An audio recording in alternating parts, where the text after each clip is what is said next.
Matt Forty of Sports Illustrated has a report just a couple hours ago that one of the biggest rivalries in college football history is in danger of, not happening anymore.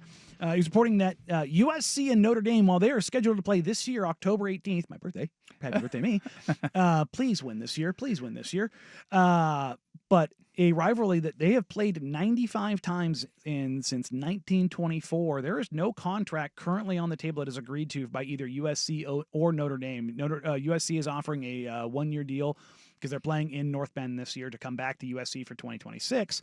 Notre Dame wants a significantly longer one, and I think this is, when you look at this is USC looking at the landscape that they are in, currently number one in the Big Ten, which Notre Dame is not a part of. Yep. They are as much as they are at the big boy table, they are not. Their seat is it's a crown seat because they're going to get the first group of five kind of nod, like you're in this, but they're at the table, but they're not a natural member. Yep. In a sense. And I feel like USC is trying to leverage this into getting a better deal, getting a better situation, while also kind of protecting their schedule pertaining to how the Big Ten and the SEC are looking to shake things up and how they're going to push basically some version of the top 40 teams in college football starting some other type of league. Well, yes. And one of the things about college football that always throws me off is how obvious it is that everything is motivated by money. Yes. Wins equal dollars, and advancing to whatever playoff format equals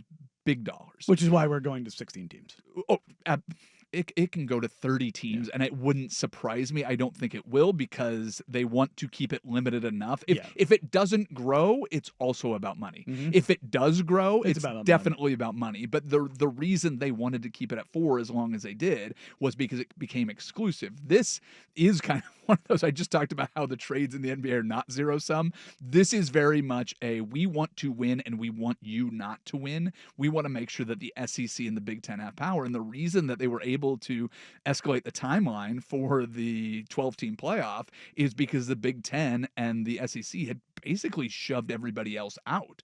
They'll let teams like Boise State and Arizona State hang around and host games this year. I think they liked the fact that they didn't look like they belonged when it really came down to the on-the-field play, because then everybody can go out and have this upheaval going, well, you can't have Boise State hosting these games and being a team that actually gets to go and be the bye team in this scenario. And they go, yeah, you're probably right. I mean, that wasn't our idea, but I think maybe we should just have more games. They definitely didn't want the games to be on their campuses for sure, but having them get that automatic bid into the big bowl games was 100% part of the plan. They're like, if they win, that'd be the worst case scenario. If Boise State were to hold on and make it to the championship game, then they would all of a sudden they're going, uh-oh. It would have been a miscalculation, but they had confidence that somewhere along the way, depth matters in college football. There's when we used to cover high school football, one of the stats that I came across was pretty telling about this, and you can apply it very easily to college football. The number one predictor of high school football success is roster size. If you show up to a high school football game and there are more kids on one sideline than the other, the side with more players will win like 95% of the time. Yeah. Every once in a while, there is a kid that just elevates his team beyond, and he's playing quarterback and he's doing whatever. But those stories come up all over the country because there's thousands of games being played at the state level and all of this every year that are big time games. But it really does boil down to look at the roster size and look at the depth that you have available to you. Because we would cover both Oregon and Southwest Washington. I'm a Vancouver kid. As a favor to Jeff Austin, I offered to go out and do the high school sidelines for Clark County.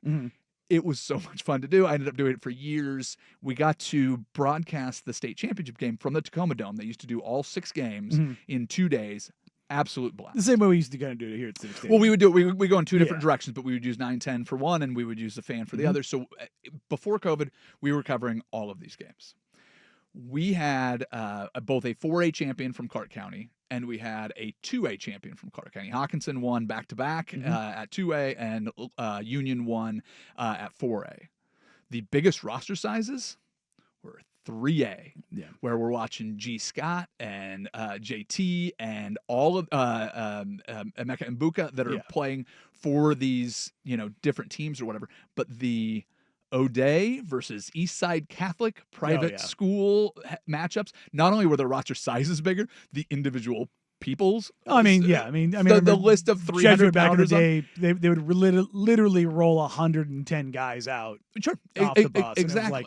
And at Beaverton, we were the biggest school in the state and when I was in high school. And even then, we were like 85, 90. We had a huge roster. Sure. And they'd run because of Jesuit, you have to do some extracurriculars. So they throw them on the football team and just roll a massive roster out. But you can do the same thing with college football. Yeah. You can look at it when they've got the money to do it, and the amount of red shirts and the expansion of the roster sizes are. It's gonna be interesting to see where that lands. But it's way better for the haves than the have-nots. Oh, certainly. When your best 3 signees are 3 stars that you can hope can turn into something, and you end up getting a couple stars out of it. You get a Ashton Genty who just goes out and runs wild over college football. Or in the old version, you get a Jared Zabransky. Sure, there are guys that can be had. There's late bloomers and there's all of those things.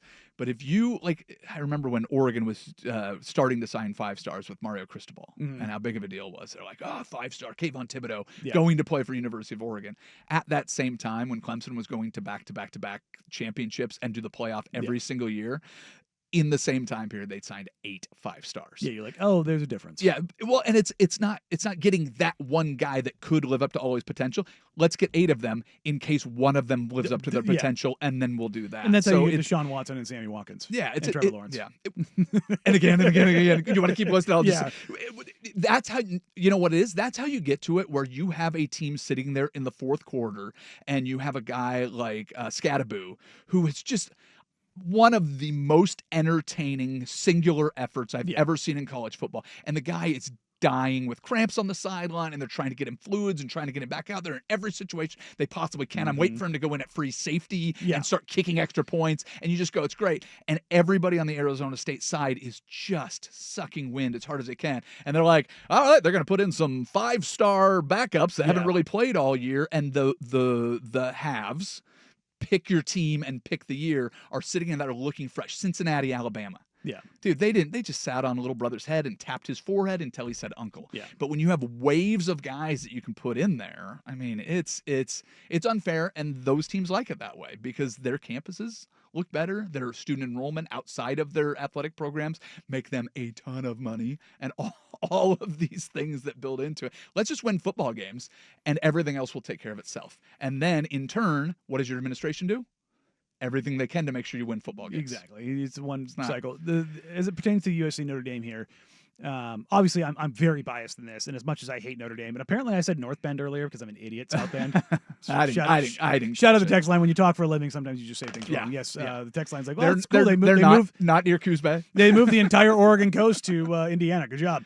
But no, I as much as I hate Notre Dame, I want to see that rivalry continue. Notre Dame did just sign a 12-year deal with Clemson because they are a non-football member of the ACC, but they do play 5 ACC games, of which Clemson will account for at least 1, so they'll play 4 different opponents from the ACC cycling through. They need to find a way to keep this going. Well, it's the same with Oregon State. Like I don't care. Like those rivalries need to be protected at that level. But if you're USC, what advantage do you get to play Notre Dame in the non-conference every time? I know you want to see it keep going. Yeah, because it is because for Notre Dame it means more. That's why Notre Dame wants to keep this going, because their schedule sucks. Full stop. Their schedule sucks every single year. It's always just littered with cupcakes, and they have USC, usually middle of the year. And then they'll maybe play one other top 25 team that will somehow make their resume look a little bit better. Notre Dame plays hockey in the Big Ten, so they have a relationship there too. If they wanted to join the Big Ten, I'm sure they'd be welcomed with open arms. But the reason they don't want to do that, because they want to protect themselves. They don't want to play a championship game. They don't want to do that. Last year's a perfect example. They lose to Northern Illinois. And you're like, what? And if they can make it through the rest of their schedule, which, no offense to USC, is fairly soft, they can still roll through and get into the tournament. So they feel like they have a bid, but this is all just jockeying. Literally, they were in a national title game last year because of it, because, of course, they aren't having to play, 8 games a season where you're like, that's a tough game. How did the SEC build their dynasties? Playing cupcakes around the outside. No, that's the best part, is they played cupcakes right in the middle. Yeah. Pre-rivalry game. And we would sit here in the Pac-10 country and Pac-12 country and just be like, this stuff, we're playing 9 games. Whose fault is that? Well, yeah, before their rivalry game, they're playing who? you could schedule Portland State before you play your rivalry game going into it. That's why they have Chattanooga every year. And you look up and down the schedule, and we all kind of laugh. But what the SEC does is they play an early game that matters outside of the conference. That if they win, they can put it on cruise control. But they'd much rather lose in August or September than they would in November before they get into those final few games of the season. And they built them in. And if you're USC, and you can eliminate a opponent that is at least on caliber with any Big Ten opponent in Notre Dame, probably a win-win. And I know you've been a USC fan your whole life. Yep. They don't care about you. And do you think I'm wrong? No. I mean, that's what really stinks. Yeah, no, and it's again, this is not just a rivalry. It's when you think of college football, it's Michigan, Ohio State, USC, Notre Dame. That's the Alabama, Auburn. Like those are the traditional, longest running, most impactful rivalries in college football. I mean, you look at how many times Notre Dame USC was a game was an indicator for a national title. Like that's, and yes, I know we're going back further, but like that's the point, is that this is a rivalry that's it's been going on for over 100 years, and for that to fall to the wayside for money like that bothers me. I don't disagree with you, and I'm not trying to take the side that they should do it. I'm just looking at it from the perspective of you're a cash engine. Yeah. Well, and now with NIL and with this expanded playoff, I mean, the fact that the network actually runs the playoff. Mm-hmm. The playoff is owned by the TV network for football, it's owned by basketball. It's a monetary engine. But at least the NCAA runs the tournament in basketball, and they make all the money from CBS and True TV. Well, both those tournaments, both the college football playoff and the NCAA tournament, they're going to be very, very different in the next decade. And the NCAA will probably not have any hand in either of those things going forward, which is unfortunate in some sense, but it also makes the game better in another. So, do you think if they go to that top 40 league, it ends up being a net positive for college football as a fan, or a net negative? I think it's a net positive. Yeah, I kind of do too. I mean, and now we're on the side of big cash and all of that. It undercuts the lesser programs, and I don't want to see that. And like, that's why I've been a big advocate for the promotion relegation, so you keep the churn and you keep that next group interested and have. It's not just stick. There's carrot too. Can somebody drag out that old crystal football? That the college football playoff trophy is the BCS terrible. title, yeah. Well, that was the national championship trophy. That was the AP national championship trophy. That's got to be somewhere. But if you played at Boise State and you got to play for that, and you got to play against entertaining television, because the idea that everybody goes, well, if you have a top 40, everything else is going to disappear. Pretty sure people like watching football. I'm that what do they call it? Sports betting likes college football a fair amount, and you're telling me they can't put some money on Memphis against Nevada in the only one they don't want October? is the UFL. Otherwise, everybody's all in. Fairness, nobody wants any of that. They just, even the uniforms. We were flipping through the channels going, what channel's the PGA Championship on? And we went through, and it was UFL. And it's just like my eyes are allergic to the uniform combinations. Like, I'll take... Yeah, there's some things happening there. They kind of had their own Heidi moment over the weekend too. Oh, did they? The last couple of minutes of one of their games, got switched from ABC over to ESPN2 so they could start the NBA pregame. You know what's funny is, like, it's at least half a dozen times it feels like in the last 8 months I've had to explain the Heidi Bowl, and which is one of the funnier things to me in all of sports. But telling that story is immensely fun. But I'm watching the end of Pacers-Cavs game 4. Was that the one? And it was basically over. I mean, 6 minutes left. They've got like a 12-point lead, whatever it is. And I go, Heidi Bowl. I don't know. I don't get the reference. And so I had to explain to everybody in the room. And then he's giving me 9-1 odds that the Pacers won't come back and win on the thing. There you go. I did not take the bet. I go, I'm not saying that they will win, but the reason we watch games, like, the one thing I'll never get is a mass exodus when your team is losing. The only way they would win if it was amazing. Isn't that the reason you want to be there? Yeah, like, you go to the game in case something amazing happens. And the only way it happens amazing is it has to go wrong for a while before it goes right. Yeah. Chris Vernon, who covers the Memphis Grizzlies, that does the Grind City media down there, he had a line that I truly love. He goes, the great thing about going to NBA games is there is a chance that every single time you walk in the building, you can see something that's never happened before. And if you look around, even during the regular season, you can see the absolutely incredible on any given night Damian Lillard scored 71 points against the Houston Rockets on a night that just didn't matter. And that it was a night that will forever be burned into my head. Yeah. And that's like the whole point. Like you have you have to be there. It's funny, the Miami Heat with their big comeback when the finals where 90% of the building left. It's funny how you hear so many Heat fans, "Oh, I was at the game." Like, no, you weren't. You all left.